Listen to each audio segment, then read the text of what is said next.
a chance of winning this race, just as other Democrats do throughout the country. And we will also welcome Republicans. I still don't have my husband's vote. I'm working on it. But you want to see my platform. If I can get him, I can get other Republicans as well. All are welcome under this big tent. Because what we are pragmatic problem solvers. We are collaborating. We are civil in the way that we deal with one another. And I think Americans have lost the appetite for the incivility, for the personal attacks, for whatever's happened out of the White House 10 times a day. And they're going to come to this race because this is how we save our democracy. Hiring the right people, with the right message, and with the support of people like this in the room.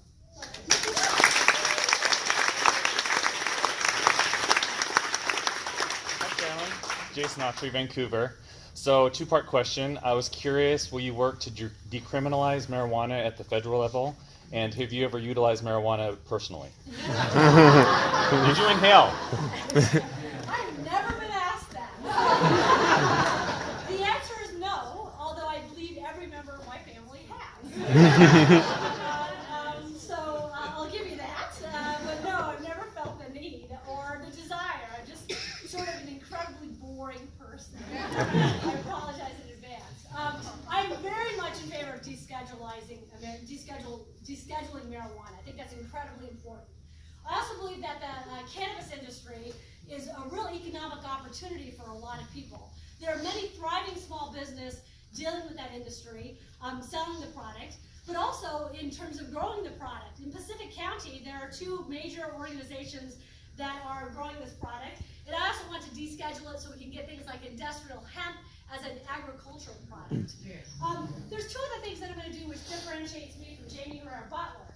A couple of weeks ago in an appropriation hearings, she voted against a measure which would make it easier for the industry to engage in banking and easier for the industry to engage in tax write-offs, which they don't currently have, which makes it more difficult for them to make a profit.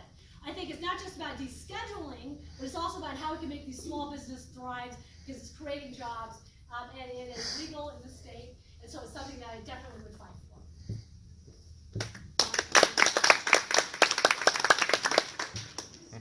From Vancouver, and my big question, one of the big questions is money in politics. Yes. I know we've tried, and a heavy tweaking of McCain's Bible, maybe. But you know the thing is I think every one of us goes to that mailbox every day. There are 10 pleas, the homeless, the animals, the oceans, the this, and you want to contribute to everything. And then the political people, you've got to contribute to them because you've got to get them in. And it's just horrendous. Yeah. And so we've really got to figure out a clever way to work on that. I agree, Donna. A lot of time running for Congress or state legislature or dog catcher is generating the funds so you can get your message across. And an extraordinary amount of that budget is media ads to usually respond to negative attack ads coming from dark money that you don't have any control over. And it's a real problem for our democracy. So in terms of dark money, that got opened up with the Citizens United decision, which is a terrible decision, though if you study constitutional law, it was not surprising. You could see it happening. You can address that by trying to reverse it through a constitutional amendment. It's extraordinarily difficult to do. We've only done it 4 times in our constitutional history. We should still try it, but it's a heavy lift. What we can do is increase transparency in terms of who gives money to elections. It would help enormously.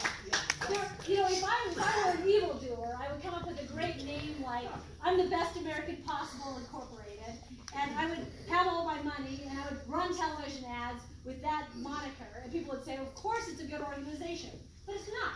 Americans for Prosperity, are people familiar with that? Yes. Yeah. Who is Americans for Prosperity? The Koch brothers. Why doesn't it say the Koch brothers so people can identify where that money's coming from?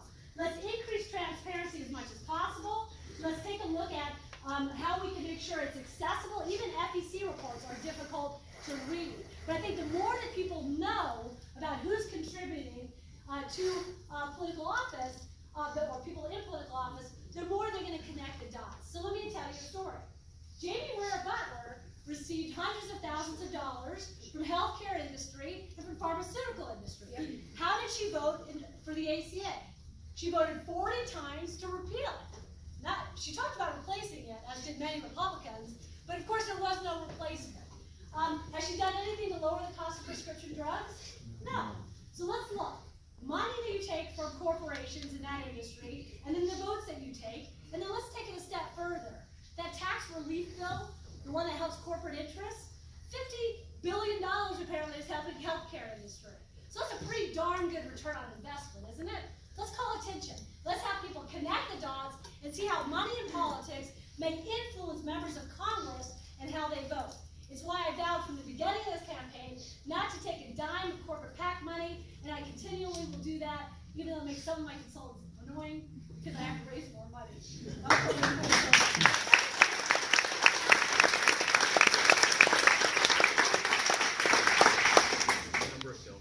Oh, I don't know how many we have. 49,000. We have 49,000 individual donors.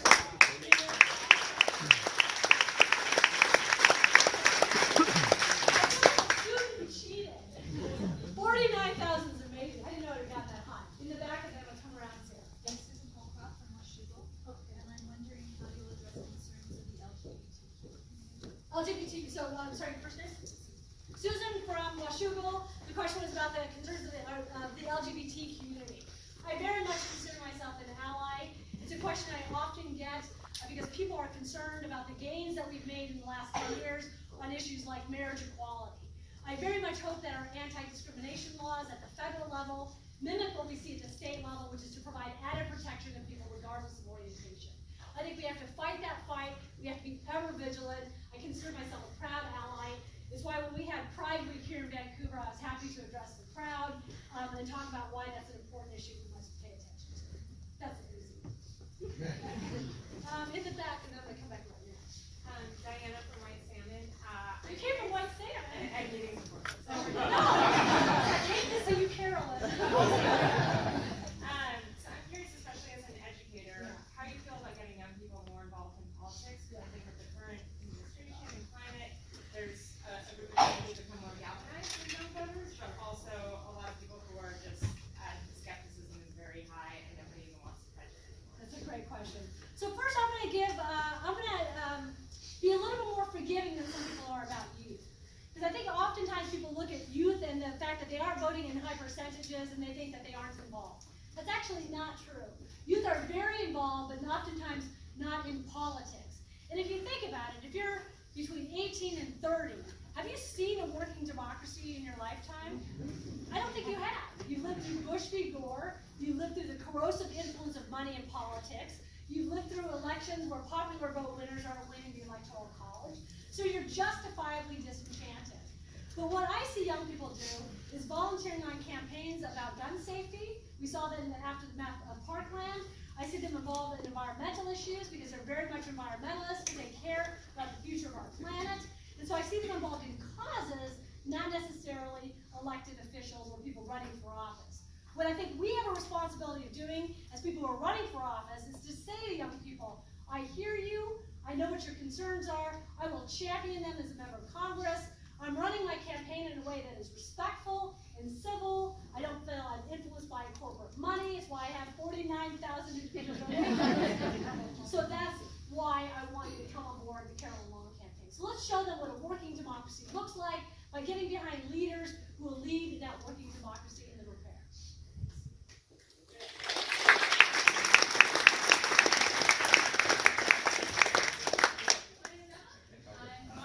I'm a recent OSU grad, Vancouver, Washington. But my question is two parts for you. I was on your website looking at your issues.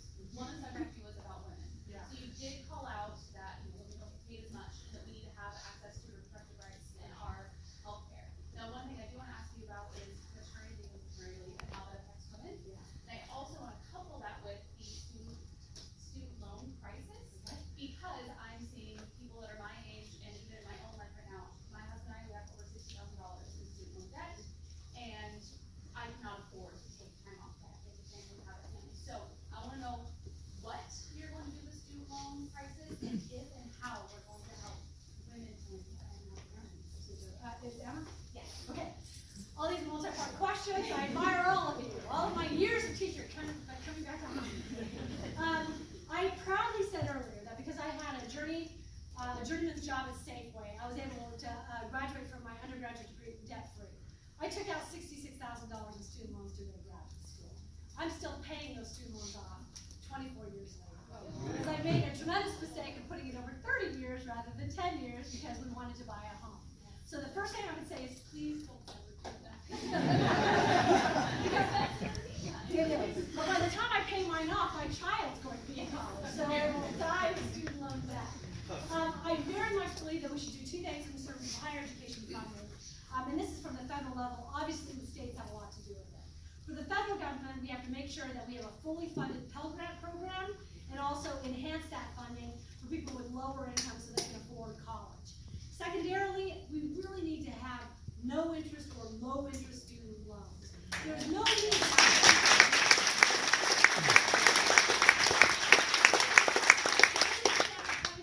I just started paying off the principal 2 years ago. So somebody's enjoying my interest payments. So very much I'll be a champion for that. But I also want us to not just think about higher education. Let's also think about different pathways for careers. So that's apprenticeships, internships, making sure technical schools and community colleges are also fully funded. Because there are great family wage jobs through those avenues. Now in terms of maternal health and maternal health, obviously the first place that we start is making sure we have affordable health care for everybody. That's incredibly important. And in terms of wages, make sure that we have parity between men and women. Washington State has it. I think it just passed the legislature. Let's do that at the federal level. And no woman or man or couple, same-sex couple, who has a child or adopts a child should not be able to have some paid leave off so they can bond with that child. It's so important for their health and for the child's health. We need to encourage that. That happens in a lot of countries in Europe. And so we can try to duplicate that or replicate that here in the United States. Your first question was on reproductive health.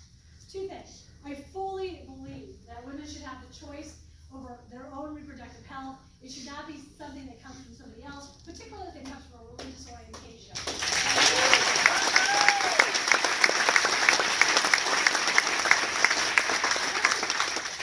Access to family planning, to birth control, to abortion services, if that is the difficult choice that a woman wants to make. So hands off in terms of reproductive health. I also think more and more we should talk about reproductive rights as also economic rights. Because if we don't have control over our reproductive decisions, we don't also have control over our economic decisions. So it's not just a question about liberty, it's also a question about livelihood. Let's make that argument as strongly as possible because it affects people like you who are thinking about your own family. Does that answer your question?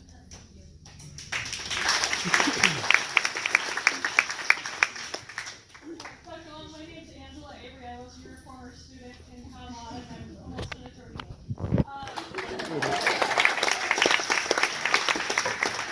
question is, how are you bring federal money for transportation across Southwest Washington? Rose Village has one bus that runs once an hour. There's one bus from Battleground down here to Vancouver, and if I want to take a 6-year lawyer job, I have no max system. It's an hour and 20-minute commute at my law firm right now, and I'm thinking about not taking the job because I want quality of life. So how are you going to bring federal money to all of Southwest Washington? It's a great question, Avery. Congratulations on everything. And you graduated what year? 2008. 2008, okay. I just like to show people how long I've known you. Some question now. First, I think there's several questions I think embedded in that general question about mass transit. One is actually the I-5 corridor, and it deals with the bridge. And I agree with what the city of Vancouver is doing, which is making sure that it is sort of mass transit ready, so we can use bus rapid transit or some other form of mass transit, so people can get out of their cars and take some sort of public transportation. Which route we go depends on long conversations of what's best for the community and what transportation is going to look like in the next 10 or 15 years, because things are going to be rapidly changing because of innovation.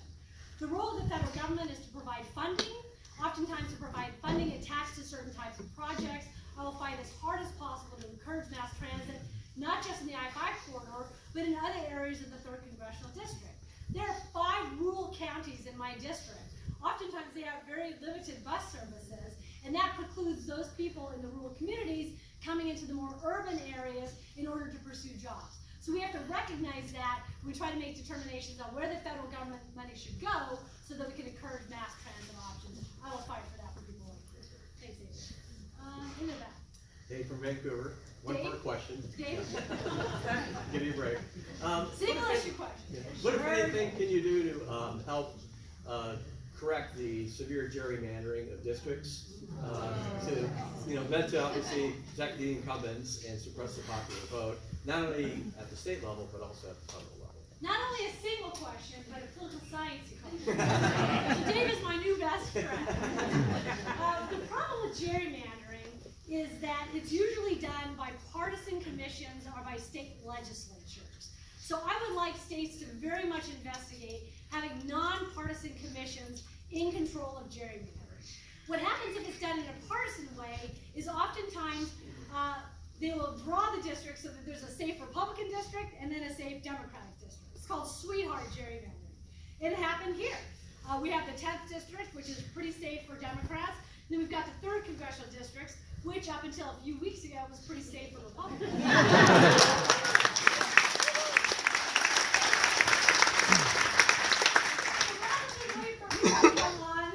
Get the thing to change by getting more people into the electorate. I really think doing it in a nonpartisan way is the route to go. It happens in some states where they have academics or members of citizens serve on those commissions. I very much would like to see states move in that direction.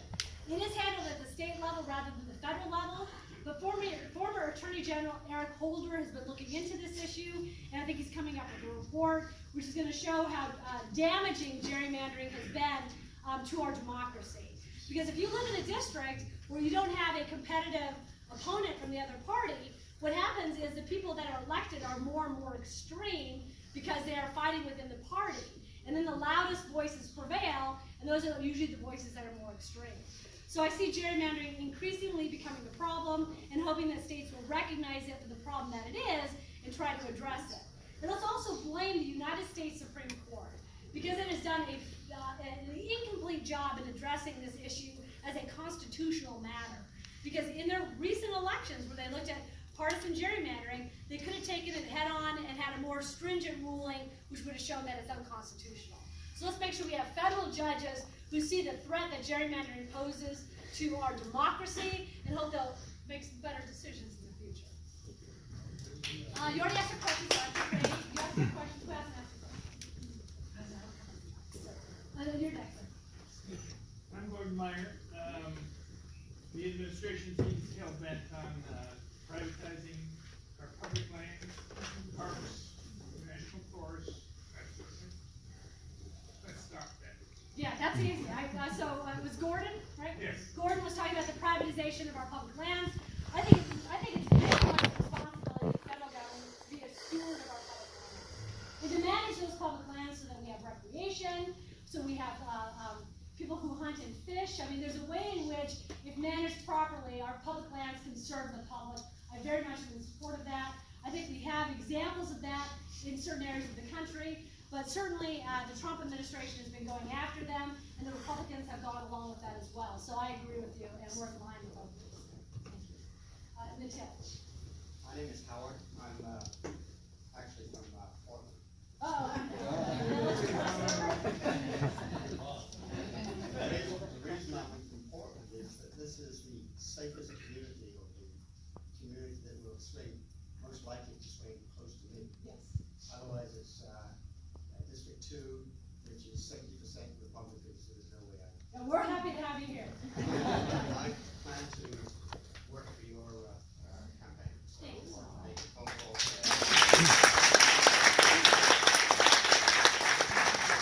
I hope that everybody here is also going to do the same.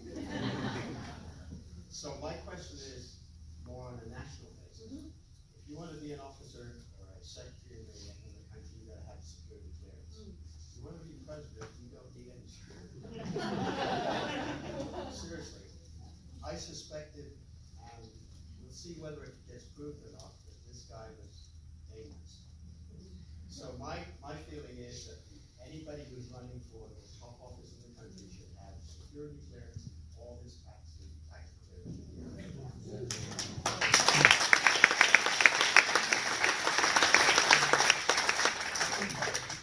But if we actually get control of the Congress, then we will actually put something like this, so that it doesn't happen. Good point. So I actually believe there's a bill right now, I think Elizabeth Warren said something today, about presenting that anybody running for federal office would have to present their past and future, I guess, tax returns if they're in office. I think that's absolutely a good idea. They should be public documents, because that way we can find out whether or not people are compromised when they actually engage in governance. So that if they are dealing with a policy issue and they're heavily invested in, say, the health industry or the pharmaceutical industry, we're able to pay attention to that and we see how they vote. On the security clearance, I don't know enough about that to form an opinion, but what I do know is that President Trump, with the complicity of the Republicans, seems to have a penchant for cozying up to dictators and not paying attention to the fact that Russia has interfered with our past elections and are currently interfering with our current election. This is the United States of America. It's a democracy. We cannot allow that to happen. We have to hold him to account. But I have to tell you that as long as I've been in this race, I understand President Trump now. I can get it, I can figure it out. It took a while.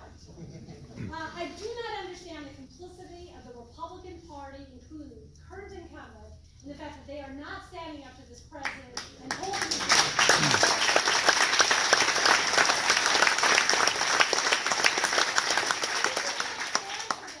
democracy. And so it is our responsibility to do so and to not let them get away with it.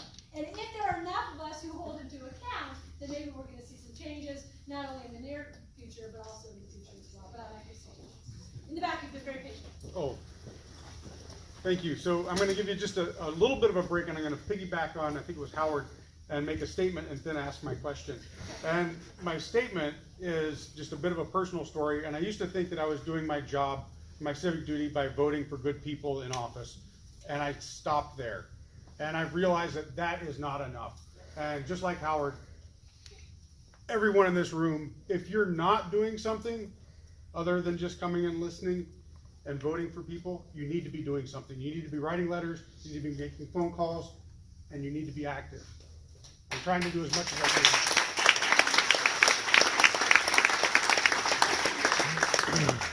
can. And my second question, or my actual question, looking at me, you wouldn't really think that I'm necessarily the voice of diversity, and I'm really not. I'm a middle-aged white guy, right? Pretty apparent. You're among friends. But, yeah, and that's part of my question. If you look in this room, yeah, what can you do to help diverse voices be heard in our country? This is a great question. Southwest Washington is unique, like many parts of the country, where we are predominantly a white community. And the question is, why is that the case? You know, are we not a welcoming community? Are there ways that we can make sure that people are welcome when they're here? Are there ways that we can make sure we enforce anti-discrimination statutes so that people feel welcome? I think it's both a thing that we have to ask ourselves as citizens, you know, what do we do in our lives to make sure we have a welcoming community? And what sort of legal protections are there that we can make sure are enforced to ensure that people have the protections they need if they come across discrimination? But it's a difficult question because there are natural patterns sometimes to how people live. As an elected official, my responsibility is to make sure I go to communities of color and hear their concerns and make sure that I am representing those concerns in Congress. Make sure they also have access to other members of government. I'll listen to what they have to say about the barriers they faced so I'm able to figure out the solutions that will address them. But it really is about outreach. And too often we wait for a problem to come to us. We have to be proactive as leaders to go into the communities and make sure we have that we listen to them and we hear their stories and then we find a way to help them. So that's what I would do. It's what I've been doing on this campaign trail. It's what any good federal representative, state representative, city or councilman should actually do as well. Do you have other suggestions though? I recently saw a photo of the 2018 summer interns at the White House, which looked awfully pale. And I'm not against pale, I just have to associate with that. But, you know, perhaps by making sure that when you are elected, not if, but when you are elected, that your staff has a good representation of diversity. Absolutely, yes, absolutely.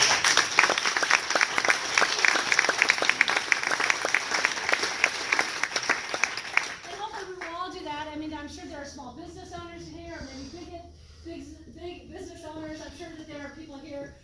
also take that advice and welcome it in terms of diversifying their workforce as well.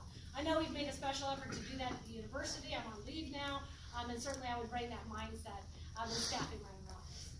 That's excellent. Wrap it up? Okay, so how many questions do I have? One? This is a doozy. It's the last one. It better be a good one. It better be good. Okay. And if not, I'll be betting. I'll defer. I'm gonna do three. Go ahead. Three, okay. Sorry, Parker. It's less of a question, more of a statement. What's kept me up at night ever since November 8th, 2016 is Trump, and it's coming true, is a relentless attack on clean air, clean water, and as this gentleman observed, our public lands. It scares me to death what they want to try to do, and Jamie's in league with all that. She wants to clear cut the whole damn Gifford Pinchot National Forest, for example. And she's voted against the Land and Water Conservation Fund reenactment, which makes absolutely no sense. So I just, to hear you say pro-environment things is what really motivates me, it helps me a lot. And I have two other things. I want to play this quote, which you inspired me to read. I can't real quick. Change will not come if we wait for some other person or some other time. We are the ones we've been waiting for. We are the change that we seek. Barack Obama. And finally, I've had a little help at night sleeping, so I don't have Trump mirror. It's legal and it works.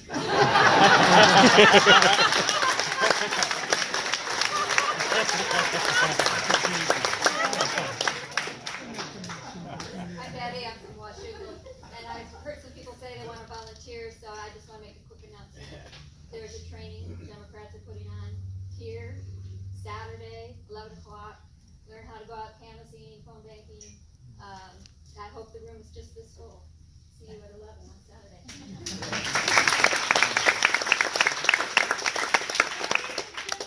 Super volunteers. They are amazing. So a shout out to you. It just warms my heart every day how much you're a part of this campaign. You get the final question and then closing remarks. Monica Tanner, Vancouver. Let's talk about trade. Congress does have some opportunities to pass legislation that could counteract some of the things that are now happening. So Monica's question was about trade. Thank you for bringing it up. If you don't know already, we are the most trade-dependent state in the union. I have never in my lifetime thought I would hear that a president say he likes a trade war. That's what he's doing, and it's terrible for our economy. We've already seen the impact in the port of Vancouver and also the port of Longview, where shipments aren't coming in or going out because there's incredible uncertainty because of these tariffs. So you hit the nail on the head, Monica, when you said that Congress needs to reassert its Article I authority over trade. They've given it to the president. That is absolutely unacceptable. Not only because he's acting outside of his constitutional bounds, but because Congress should be engaged in trade and not the president. These are not national security issues, and they're just letting him get away with it. And the reason why it's so important, aside from making enemies out of our friends like Canada, is the fact that the economic impact of this trade war is hitting everybody in this room if it hasn't already. So any sort of gains that you think you've seen are going to be wiped out. And just remember that the last trade war that we had, we started with steel and aluminum under George Bush, led to hundreds of thousands of jobs being lost. That's what's going to happen in our economy. It's already happening in certain industries. So I'm going to take a breath. I sort of wish I had more pauses. We actually crammed in a lot, even though we shortened it by half an hour, by having me just thank you so much for coming here in this warm room under these bright lights, listening to an aspiring politician. Like some of you, I had Trump mayors, TM, I'm giving you that. But the way I was able to address them is I decided to run for office. And I hope that you are as inspired as some of the volunteers here to do your part. It's not just voting. It's getting out there and doorbelling. It's making the phone calls. It's writing letters to the editors. And it's widening your own circle of friends to get people involved in politics. And when I talk about widening that circle, I'm not talking about safe friends like fellow Democrats, but independents and Republicans as well. The only way we're going to get through this is to come together as a country that requires leadership in the people running for office. It requires inspiration of the people who are running and the people who are volunteering. And I hope you join me in our fight to win Congressional 3rd District. Thank you. I'll be yelling at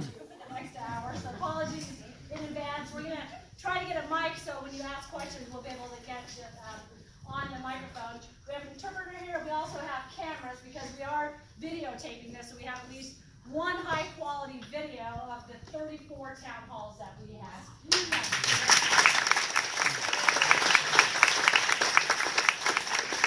also means that you have to ask the best questions, because this should be the preeminent at the town hall that we hold.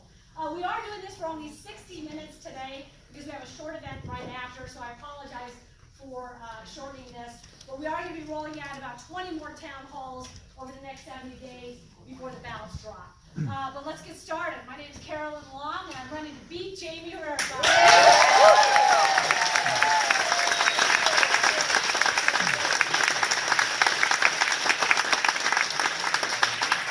excited to be here holding town halls. I want to spend the first couple of minutes just telling you briefly who I am, why I'm running for Congress, and then why I find town halls to be so incredibly important as a part of what members of the House or Senate or legislature should do to connect with their constituents. So a little bit about me. I grew up in rural communities in the Pacific Northwest, first in Rogue River out in the middle of the woods, and then in a small town named Brookings where my dad owned a small business, John's Fresh Produce. We moved there when I was 12 years old. I started working in that store when I was 12 years old until I graduated high school. It was really a formative period in my life because I learned the trials and tribulations of running a small business. I learned how important community is to small businesses, and I learned something incredibly important that we don't do enough in America today, which is to learn how to listen to people. If you've ever owned a small business or gone into a small business, you know that when you go in and you talk to folks, you really learn how to listen to what they're going through, both what's good and what's bad in their lives, and that's so important because so often we aren't doing as much listening these days as much as we are talking at one another. I also learned a trade. My dad told me I was learning the important produce trade. I told him there's no such thing as a produce trade. And then I was going to go to college. But then when I went to college, I had to find a way to pay for it. And so I went into the produce trade at Safeway. I started out as a courtesy clerk and ended up running the produce department and got a great job as a journeyman. So in 3 short years, I was earning a family wage job. I was able to continue learning my trade, but also more importantly, I was able to graduate from college debt-free, which so many students are unable to do because of the rising cost of higher education. I left then to go to New Jersey, where I went to graduate school, and then I came back to my dad's store every summer. One, I wanted to help out the family, but number 2, how many of you have been on the East Coast in the middle of summer? You know why I came back. It's not exactly the best environment. So I was able to reconnect with the community, and at that time we also had a small farm, which was fantastic because we could farm the produce that we sold in the store.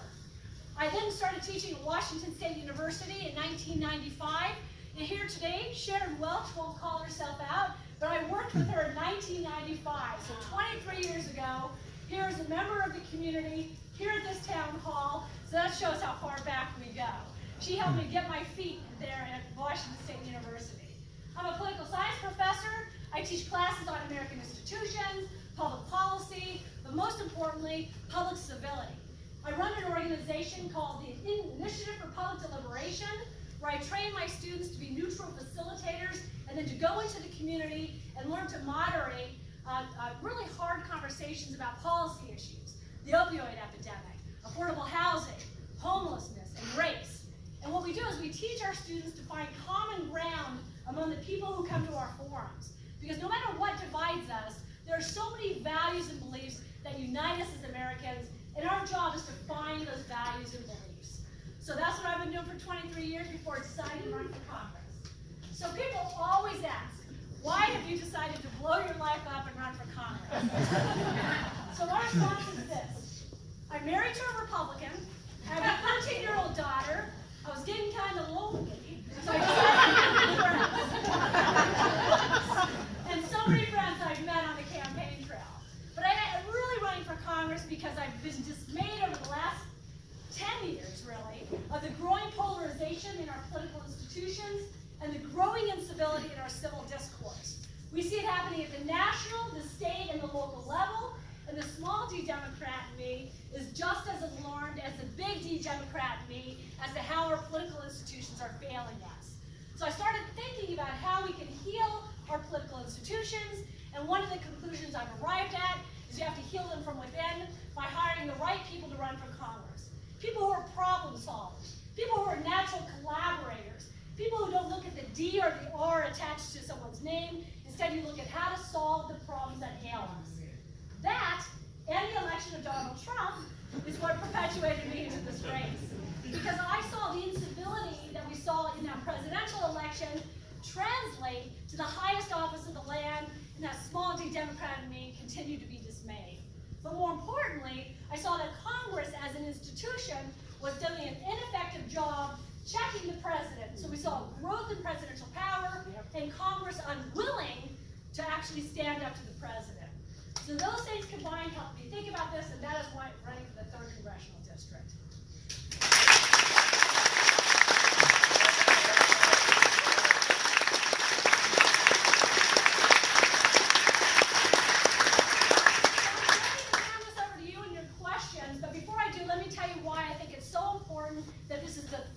The 35th town hall that I've held in front of something like 2,600 people.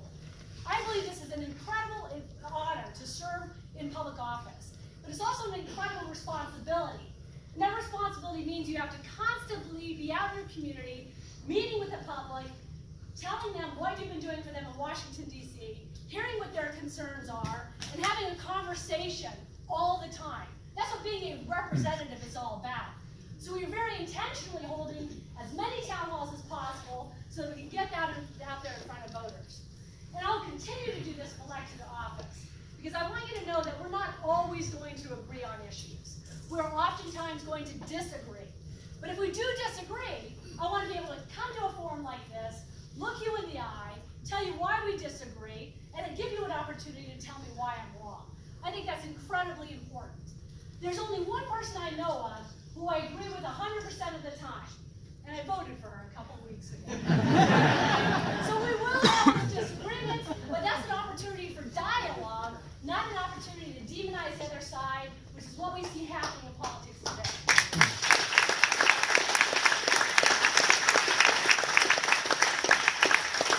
With that, I'm going to hand it over to you. If you could tell us who you are and where you're from before you ask your question, that would be great. We're going to try to get in as many questions as possible. Or if you don't have a question and you've got a story to tell, this is an absolutely good opportunity to do that as well. So I'll try to see where you are in the queue and make sure everybody has an opportunity to speak. Sir. Jim Walker from Vancouver. I noticed you have a face-to-face with Jamie in Woodland coming up. Anything in Vancouver that is set? Yeah. So Jim asked about a couple of the forums that are coming up. There's a forum that will be in Woodland that's coming up, I think, on the 18th. There's a forum here in Clark County. It's a short one with the CVTV. And then there's a forum in Goldendale. Those are the 3 opportunities that Jamie Harris Butler's office put out that we had already agreed to. 2 days ago, we put out a press release saying we want to have a real debate, not a forum, a real debate in every county in the 3rd Congressional District. Let's hope she takes us up on it.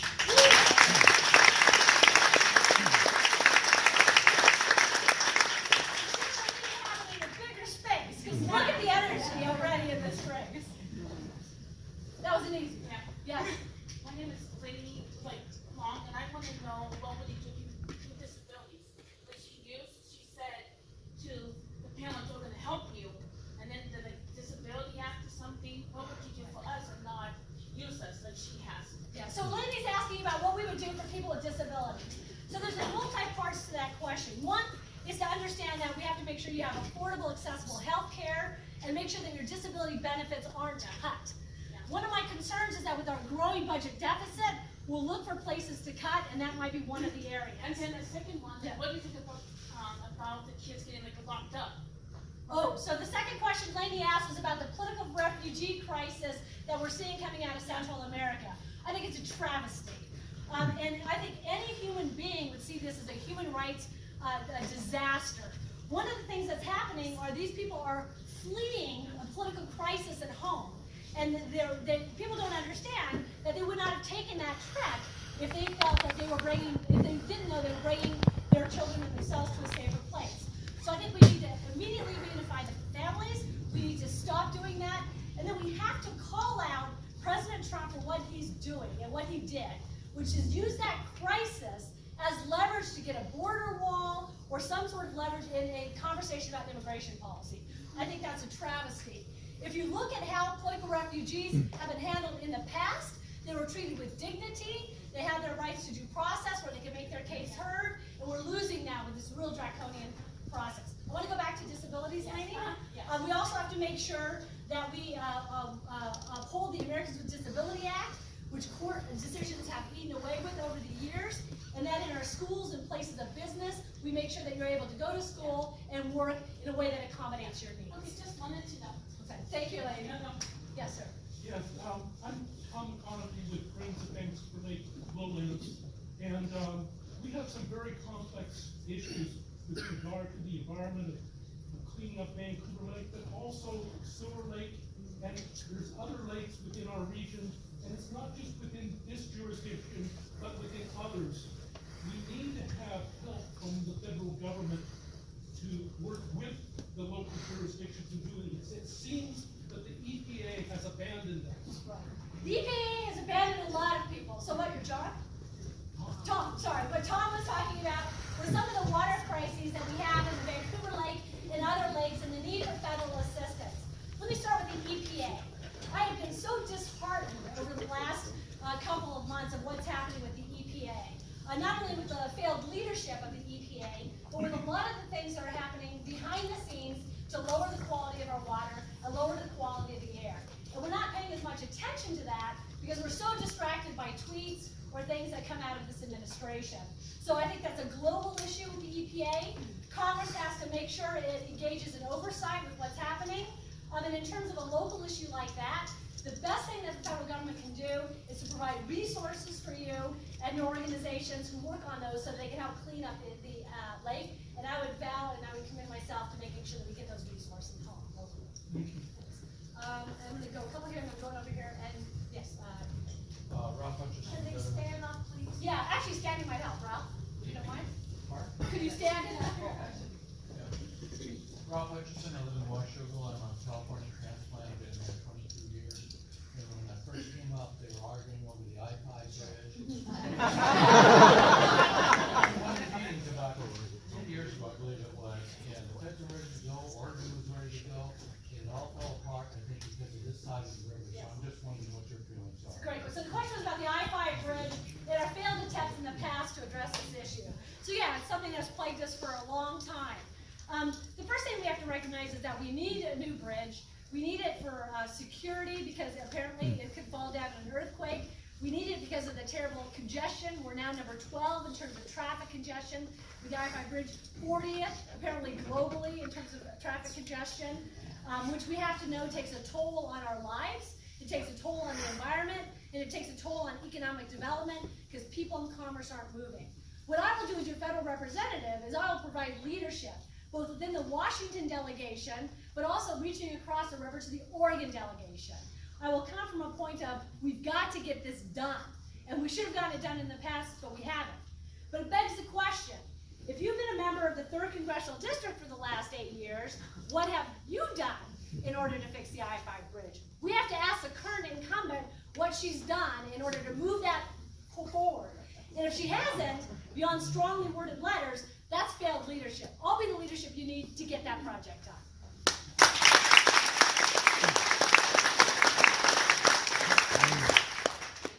From Vancouver, and I would like to know what you think are is the most important similarity and the most important difference between you and your opponent. So the question was similarities and differences. Well, let's start with differences. I'm here having my 34th live.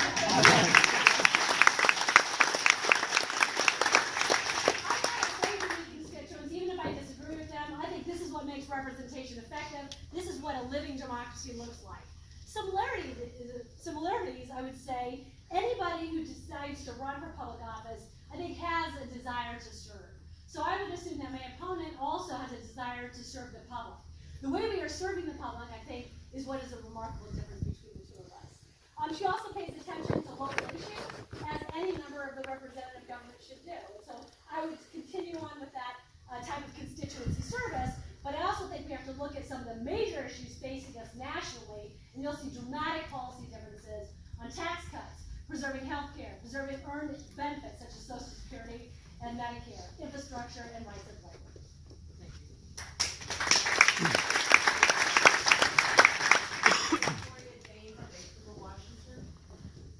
If given the opportunity to choose the commissions that you would be on in Congress, I'm already seeing you there.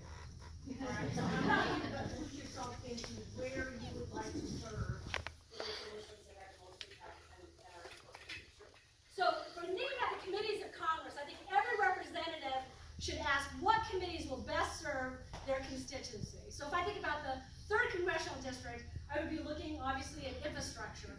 Because transportation and infrastructure is something that's very much what is needed. We've already talked about the bridge with the question that Frank asked, but investment in infrastructure also creates jobs. Energy and commerce, I think, is tremendously important because of our hydropower here, and commerce because we are such a trade-dependent nation. I have to put it in Judiciary Committee, Victoria. I think it's going to be a pretty interesting year. And it's also in line with my academic background in public law, so as a constitutional law expert, I think I would bring something to the table. But I'm also interested in higher education and labor. Also my background, and also as a former journeyman, I know the importance of labor. So that's 4. If they let me serve on 4, I'll do it. But you'll see that all of those in some way tie to who I am in terms of my background, what I bring to the table, but most importantly, what I would bring back to the 3rd District. It's a great question. In the back, actually. My name is Jeffrey Wilson. I live here in Vancouver. What are you going to do for the healthcare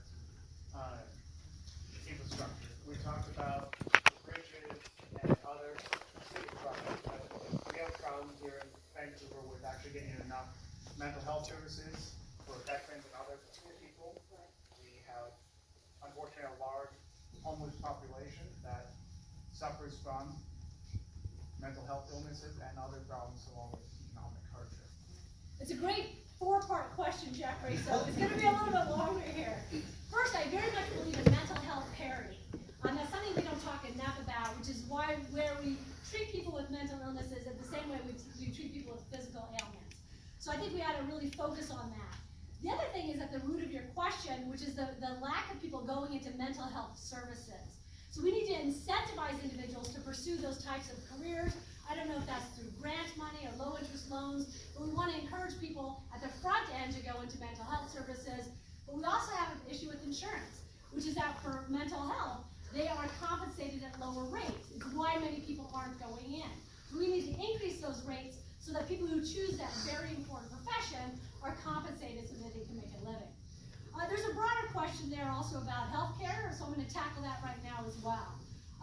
We have an immediate crisis right now with the fact that the Trump administration is repeatedly undermining the healthcare program we have now that provides insurance for 20 million people, and that's the Affordable Care Act. I'll say right now it's an imperfect act, but I think we can shore it up and make sure we stop the bleeding. I think I can do that immediately in the first 2 years of office. And then I want us to pursue a public option where individuals and organizations can buy into it, so that the ACA and the fact that many people have their own employer-provided insurance means we have an opportunity for almost comprehensive coverage. At that point, we need to step back and see where the holes are and continue working on this project. It's a long-term problem, but we're the only industrialized country that doesn't have some sort of universal care. We're just going to have to get to it slowly given the current political climate. Does that answer most of those parts of the question? I appreciate it. Thank you. Okay, Jeffrey. So I'm going to go over here now. You both have glasses on. I'll let you go. I'm Kevin Tracy from Shugal, and I'm kind of going to continue a little bit with the healthcare thing. I'm a veteran, so I go through the VA for my healthcare. She's on Obamacare, and I can't even begin to tell you, she's fighting for her life right now. So if she loses her Obamacare, she'll lose her house within a year. So the funding has been gutted, obviously, with the big tax cut. Is there any resource or anything you've looked into to try and replace that? Yeah, a couple of things. It's Tracy, right? Yeah. Tracy and Kevin. So first of all, I'm sorry that you're struggling. I think that there are so many Americans who have similar stories where they don't have access to care. You know, some people who don't even go to the doctor early enough and their condition worsens because they don't have access, which means they're in pain longer and we lose some people. So I'm sorry about that. There is a bill in the Senate right now, Kevin, called the Murray-Alexander bill, which is trying to shore up the ACA in terms of increasing subsidies and stabilizing the markets. I think there's bipartisan support for that in the House as well, but we need leadership to bring that forward. That's the first place that I'm going to start. The Murray-Alexander bill was not placed out of committee because Republican leadership didn't want to do that, and that's a problem. There's an even bigger, more frightening problem now, and that's the fact that the Trump administration is unwilling to defend the ACA in court at this time, which means every single person with a pre-existing condition will potentially lose their access to care. How many people in this room have a pre-existing condition? That's how frightening it is.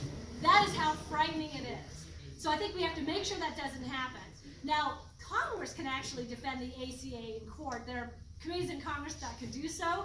I would like to lead that effort, because if the Trump administration isn't going to do it, then Congress needs to defend the law that it passed. So those are two things that I would do immediately to address that problem. And Tracy, my thoughts are going to be with you.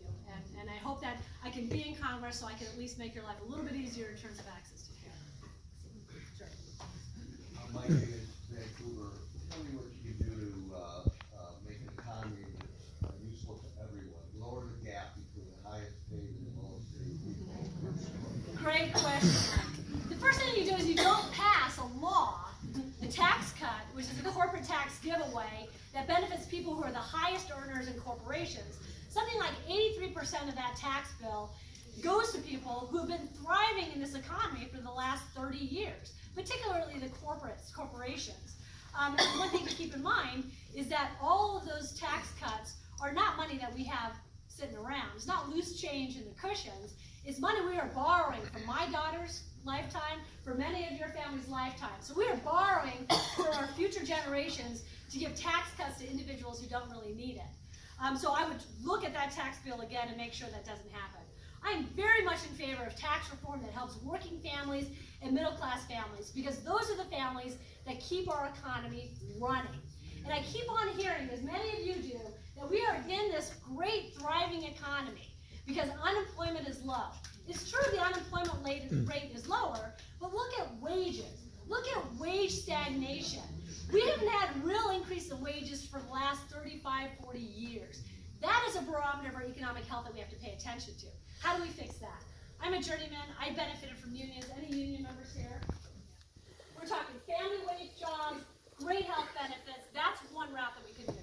The second route is something that Ralph brought up, which is the I-5 bridge. It's investing in infrastructure, because infrastructure projects not only help our communities, they provide those family wage jobs. So we have to pursue those at the utmost. If it's at the federal level or the state level, we need to join together to make it happen, and sometimes include private businesses. We also have a special problem in the rural communities, which is that a lot of the rural communities are really suffering. So how can we bring projects to the communities? One thing we have to do is invest in their infrastructure. Make sure they have access to high-speed broadband internet, provides access to education and maybe business opportunities. And we have to look at how the economy is growing in the next 10 years. The innovation economy is what we have to focus on. Not the types of jobs we have today, the types of jobs we're going to have in 10 years. So let's look ahead, invest in that innovation economy, and then provide people the training or the school they need to be successful. So those are a few of my ideas. Gentleman back. And then I'm coming back here. We've seen a very large attack from this administration on federal employees, their wages, and things that relate to that, as well as the unions that represent those employees. So a two-part question for you. How do you plan to raise up the wages for federal employees versus private sector jobs and inflation? And two, how do you plan to strengthen the unions that represent those employees? Yeah, unions are under attack, aren't they? Yes, ma'am. That Janus decision, which came down by the Supreme Court, really made it very difficult for public sector unions. But instead of retreating, I'm seeing a resurgence in the power of unions. I saw it throughout the 3rd Congressional District when I saw all of those teachers on strike. Have you seen that?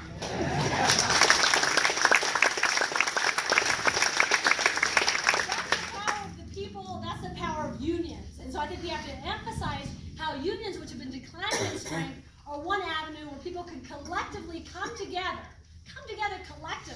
and fight for higher wages, fight for health care. So we want to talk about our successes as union members and former union members and try to embolden them. At the federal level, you're right, they've been under attack, and this has happened over the last number of presidential administrations. You need to hire union champions at the ballot box.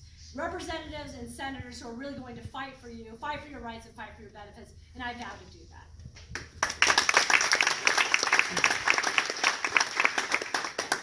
What do you plan to do for people with disabilities who need a job to afford housing at a needs level that will work for that population? Okay, so the question was how I would provide assistance for people with disabilities, sort of similar to Lainey's question. So you asked a question about housing. Can you tell me a little bit about that? So how are you going to make it work for people that are on disability to be able to be in a career that they can do to afford housing? Okay, so I'm going to handle them separately by talking about people with disabilities, making sure that they aren't discriminated against in the workforce. So making sure that when they apply for a job, their disability doesn't put them in a position where they're not competitive. And that's through strict enforcement of anti-discrimination laws, the ADA, and similar state laws. So I think that's one thing that's occurring.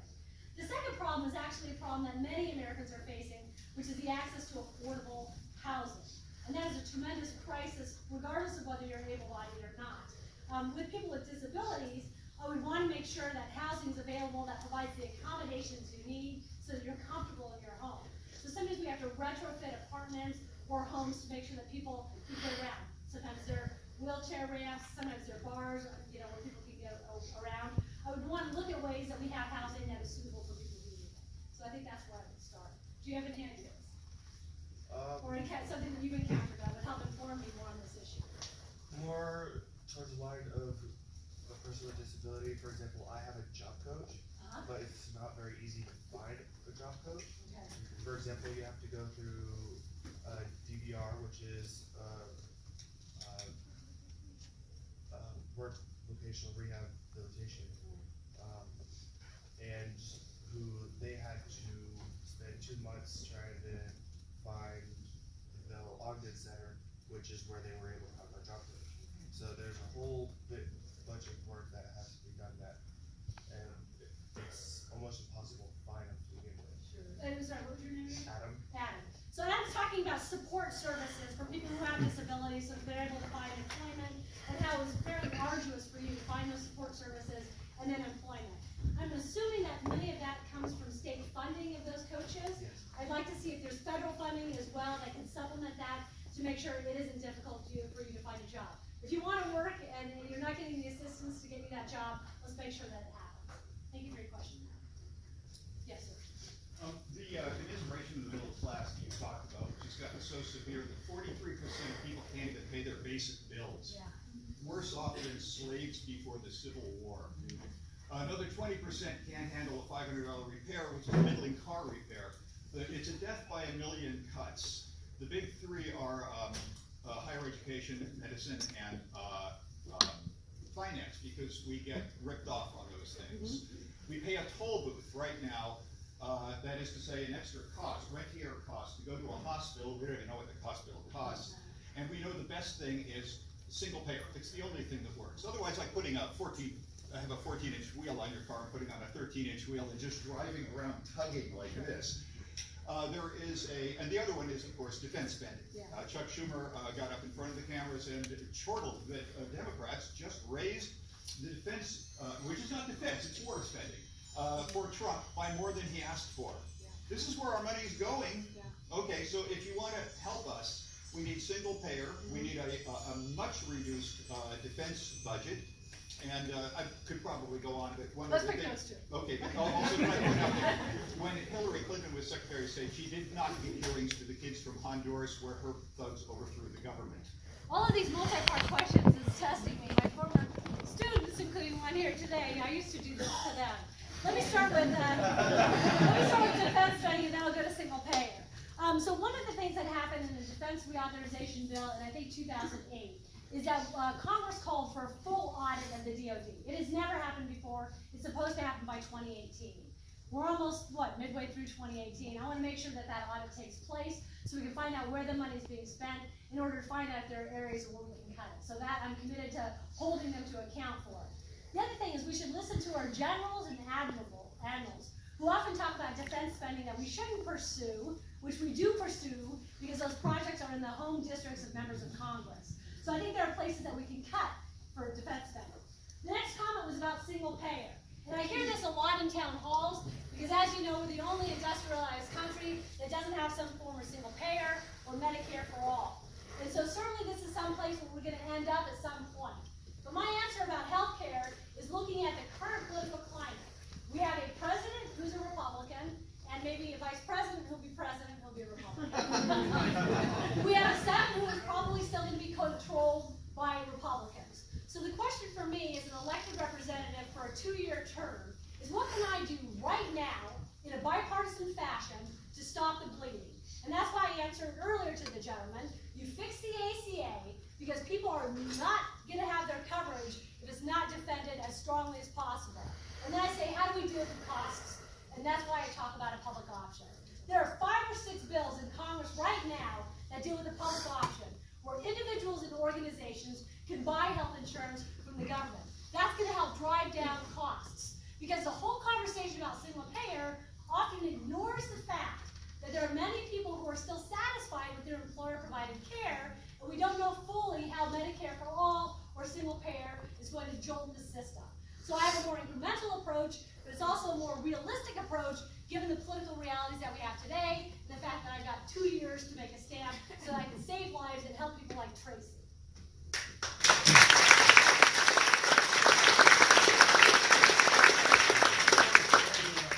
Tight race right now between you and Rara Butler. So what are you doing specifically in your campaign so that Democrats can come in and stop the bleeding? Great question. The question was, it's a tight race. How are we going to win this? How do we stop the bleeding? The first thing is, let me just put a shout out to my team. We have been working hard for 9 months, and we got 36% of the vote, and that's outstanding.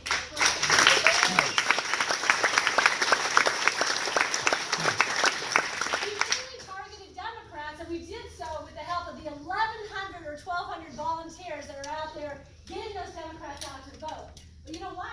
There's a lot of independents out there, and there are a lot of Republicans. If you add up the totals of the primary, there's only a 2-point difference between the Republican vote and the Democratic vote. And if you count Michael Courtney's 3.5%, who endorsed me, we're already ahead.